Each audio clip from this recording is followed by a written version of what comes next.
खुलुमबाय Bodoland इंखं television studio आं ललिता गयारि दिनै फुंबिलिनि गाहाय रादाबफोराव दं। तिनिसुकियानि सानै बिसि फिसाया आलफा उदाङाव हाबहैदों। तेलेंगानायाव खामानि मावहैनाय सासे बर'आ खारसि बिरसि बुथारजादों। बङाइगावनि सासे लाइमोना KLO थिउरिया हानजायाव हाबनानै खौरांगिरिनो भिडिअ दैथायहरदों। बाक्सायाव दुथांनि गाग्लोबनायाव सासेनि जिउ खहा। हादरनि अलखद समावनो श्रीलंकानि गाहाय मन्थ्रि महिन्दा राजापाक्साया बिबान एंगारबाय। गसाइगावनि मतामबिलाव हाग्रानि मैसोजों सौजानानै सासे आइजोनि जोखोम। थांनाय 10 मे खालि उन्दै बैसोनि हिनजावसाखौ खावना लांनाय जगदीश रायखौ सालाकाथि पुलिसआ हमबाय। क'क्राझाराव BJP, UPPL आरो AGPनि जथाय सोरखारा बोसोरसे आबुं जानायनि केन्डेल लाइटिं खालामदों। अस्ट्रेलियायाव बडी डेर्टार मोनामसुना सासे जिउ खहा। टयलेट गैयिनि सासे आइजोआ गावखौनो बुथारना लादों। दानिया फैदो आबुं रादाबाव।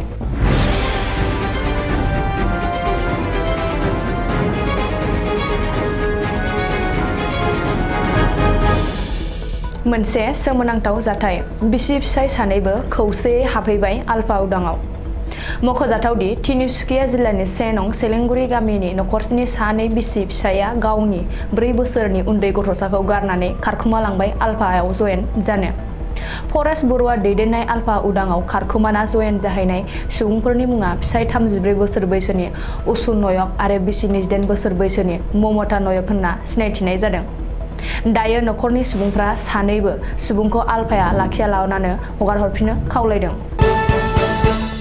मोनसे दुखुनांथाव जाथाय नखराव गैयैलाय गावनि नखर संसारखौ दैदेननो गोबाव समनिफ्रायनो बायजोआव खामानि मावनो थाहैनाय सासे बर' सुबुंखौ सोरबा सिनाय मोनै दुथांफ्रा खारसि बिरसि बुथारदों। गलाघाट जिल्लानि सिङाव थानाय जयफख्रि गामिनि रुतु खाख्लारिया गोबाव समनिफ्रायनो गावनि बिसि फिसाखौ गारनानै नखरनि आंखालखौ सुफुंनो थाखाय तेलेंगानानि नालागन्डा पावार मेक प्रजेक्ट लिमिटेड कम्पानियाव हाबा मावहैदोंमोन। नाथाय बेवहायनो रबिबारखालि फुंबिलिनि 3 रिंगासो समाव रुतु खाख्लारिया बाहेरायाव थांनाय समावनो हरखाबै सोरबा सिनाय मोनै सुबुंफोरा रुतु खाख्लारिनि गोदोनाखौ खारसि बिरसियै गोबौ सिखाजों हारसोना बुथारना गालांदों। बङाइगावनि सासे लाइमोना आथिखालाव कमतापुर लिबारेशन अर्गानाइजेशन एबा गुसुङै KLO थिउरिया हानजायाव हाबहैनानै गावनि भिडिअखौ खौरांगिरिनो दैथायहरदों। जयप्रकाश बर्मन मुंनि सासे लाइमोना आथिखालाव जानकस मुं लानानै KLO हानजायाव हाबहैनाय लोगो लोगोनो फाख्रा सिख्रा आर्मिनि बायदि खसाब गानलायनानै आरो SLR राइफल लानानै मोनसे भिडिअनि जोहै गावनि KLO हानजायाव हाबहैनायनि खौरांखौ गावनो होग्रोयो आरो कमतापुर ओनसोलनि रायजो राजानि थाखाय खामानि मावलांगोन होननानै बुंदों। बेनि उनाव भारत सरकारखौ हुमखि होनानै बुंदों दि थांनाय 1949 मायथाइनि 28 आगस्टआव कच बिहार मासजार गोरोबथा जानाय बायदियै कमतापुरखौ हगारनानै होफिननांगौ नङाब्ला उननि समाव थासारिया गिख्रंथाव महर लानो हागौ होननानै बुंबावदों।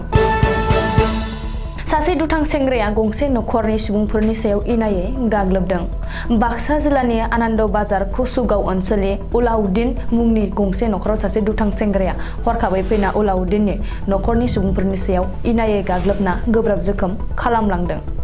सुलुङाव मिथिनाय बायदिब्ला गावजों गावनि गेजेराव नखरनि फान्दायलायनायाव दुथां लालसानआ गाग्लोबदों होनना बुंथिदों उलाउद्दिनआ। लालसाननि गाग्लोबनायाव उलाउद्दिननि नखरनि गोब्राब जोखोम जानाय 4 सुबुंफोरखौ बरपेटा रड देहा फाहामसालियाव थिसनथाय होदोंमोनब्लाबो गुबुन सासेया थैबाय होनना डक्टरा बुंथियो। बेनि अनगायैबो 5 खातुन आरो साइउद्दिन 3 गोब्राब जोखोम जानाय सुबुंफोरखौबो दायो मोजां फाहामथाय होनो थाखाय बरपेटा मेडिकेल देहा फाहामसालियाव थिसनथाय हरबाय होनना मिथिनाय जादों। जाथायनि उनाव दायनिगिरि लालसानखौ खारखुमाबाय होनना मिथिनाय जायो। भारतनि नुसुंसे हादर श्रीलंकानि गाहाय मन्थ्रि महिन्दा राजापाक्साया हादरनि गोबां अलखदनि समावनो गावनि मासिनि बिबानखौ समबारखालि एंगारबाय। गावनिनो बिदा एबा आथिखालाव श्रीलंकानि हादरगिरि गटाबाया राजापाक्सानि आखायाव गावनि बिबान एंगारलांनायखौ गथायदों। बेनि अनगायैबो श्रीलंकानि सावस्रि बिफाननि मन्थ्रि प्रफेसार सान्ना जयासुमानायाबो गावनि मन्थ्रि बिबानखौ एंगारनानै हादरगिरिनि आखायाव गथायदों। मख'नो गोनांदि आथिखालाव भारतनि नुसुं हादर श्रीलंकानि रांखान्थि हालोदा जोबोर गाज्रि जानानै दं।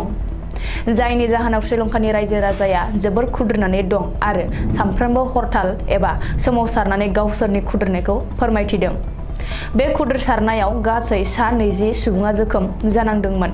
ओजोंहाय हादरगिरि गटाबाया राजपाक्साया थांनाय शुक्रबारखालि हादराव इमारजेन्सि फोसावनोबो गोनां जादोंमोन। लोगोसे हादरगिरिया टुइट खालामनानै श्रीलंकानि बयबो रायजो राजाखौ गोसो हमथानो आरो जेंनाखौ माबोरै सुस्रांनो लामा नागिरनायाव सोरखारखौ हेफाजाब होनो थाखाय खावलायदों। नाथाय अब्लाबो श्रीलंकानि रायजो राजाया गोजोनाखै आरो हादरगिरिनि राजफान धरना होनायखौ नुनो मोन्दों। आथिखालाव राजथावनि कलम्बोआव आर्मि थिसननायबो जाबाय होननानै सुलुङाव फोरमायदों। मख'नो गोनांदि आथिखालाव श्रीलंकायाव जाग्रा लोंग्रा मुवा बेसाद मोब्लिब साप्लाइ आरो पेट्रल डिजेलनि बेसेना अख्रां नांहैबाय। जायनि जाहोनाव रायजो राजाया जोबोर अलखदाव गोग्लैनांदों। क'क्राझार जिल्लानि गसाइगाव महकुमा बेन्दोंआव रायमना पुलिस थानानि आवथायाव थानाय दलगाव गामियाव रायमना नेशनेल पार्कनि मासे हाग्रानि मैसोआ फैनानै जोबोद उदखार आरो दुम-दाखाल खालामफैदों। दलगाव गामिनि हग्रा थिर्खि मुंनि सासे आइजोआ हाग्रानि मैसोजों सौजानानै गोब्राब जोखोम जादों। अदेबानि हाग्रा बिफाना खौरांखौ मोननाय लोगो लोगोनो थाबैनो बै जायगायाव थांनानै हाग्रानि मैसोखौ ट्रेंकुलाइज खालामनानै हमनो हादों आरो उननि समाव रायमना हाग्रामा एबा नेशनेल पार्कआवनो मैसोखौ हगारहैफिननाय जादों होननानै सुलुङाव फोरमायदों। क'क्राझार जिल्लानि सालाकाथिनिफ्राय थांनाय 8 मे खालि सासे बैसो जास्लाबै हिन्जावसाखौ गोसो थोनानै खावनानै लांनायनि दायाव दायनिगिरि जगदीश रायखौ लोगोसे हिन्जावसाखौ सालाकाथि पुलिसआ समबारनि मोनायाव गुवाहाटी बरागाव सारियालिनिफ्राय सानैखौबो हमनानै लाबोनो हादों। पुलिसआ बिसोरनि फन ट्रेक खालामनानै लकेशन सार्च खालामदोंमोन। मख'नो गोनांदि थांनाय 8 मे खालि फुंनि समावनो हिन्जावसाया गोमानानै सालाकाथि पुलिस थानायाव नखरनिया एफआइआर होदोंमोन। पुलिसआ 215/2022 नम्बरनि केस रेजिस्टार खालामनानै भारतीय आयेननि धारा 363 आरो 368 नि जोहै दायनिगिरि जगदीश रायनि सायाव नायबिजिरनो थाखाय केस फाइल बानायदोंमोन। सुलुङाव फोरमायनाय बादिब्ला जगदीश रायआ सिगाङाव हाबा जाखानाय आरो आथिखालाव सानै फिसाजोनि बिफा जानानै दं। अब्लाबो नाथाय बैसो जास्लाबै उन्दै हिन्जावसाखौ फुस्लायनानै गुवाहाटी फारसे लांखारनायनि दायाव जोबथेसालिनि आलासि जानांबाय। गसाइगावआव इउपिपिएलनि मावख'आव डक्टर हिमन्त बिश्व शर्माजों दैदेनजानाय बिजेपि, इउपिपिएल आरो एजिपिनि जथाय सोरखारा बोसोरसे आबुं जानायाव खुसिजों इउपिपिएल आरो बिजेपिनि मावथिफ्रा पताका गावनानै केन्डेल लाइटिं खालामदों। लोगोसे गावसोरनि गोजोननायखौ केन्डेल लाइटिंनि जोहै रायजो राजानो फोरमायदों। गोलोम बोथोराव गोलोमनायनि मोनामनायनिफ्राय बारग'नो थाखाय बयबो सुबुंफोरानो बांसिनै बडि डेन्डारखौ बाहायनायखौ नुनो मोनो। बडि डेन्डार मोनामसुना सासे लाइमोन हिन्जावसानि हरखाब जिउ खहा। अस्ट्रेलियायाव सासे 16 बोसोर बैसोनि लाइमोन हिन्जावसा बडि डेन्डारखौ मोनामसुना हरखाबै जायगायावनो हार्ट एटाक जाना जिउ गोमायो। बडि डेन्डारखौ मोनामसुना हरखाबै जिउ गोमानाय लाइमोनखौ ब्रुक रयाना होनना सिनायथिनाय जादों।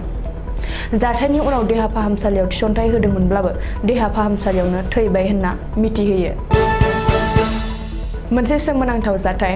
सासे आइजोआ हौवानि नखराव खिनो थाखाय लेट्रिन गैयैनि गावनो गावखौनो बुथारना लादों। तामिलनाडुनि कुडदालोर ओनसोलनि गंसे नखरावनो खिनो थाखाय गंसे लेट्रिन गैयैनि थाखायनो हिन्जाव गोदाना गावखौनो गाव उन्दुग्रा खथानि फेनाव फासि फोनांनानै जिउ फोजोबना लादों।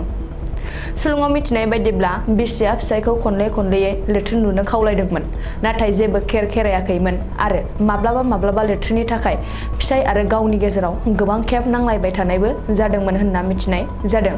लेट्रिन गैयैनि जिउ फोजोबना लानाय आइजोआ गंसे प्राइभेट कम्पानियाव जब मावोमोन होनना मिथिनाय जादों आरो मुंखौ बिनि रायमिया होनना सिनायथिनाय जादों।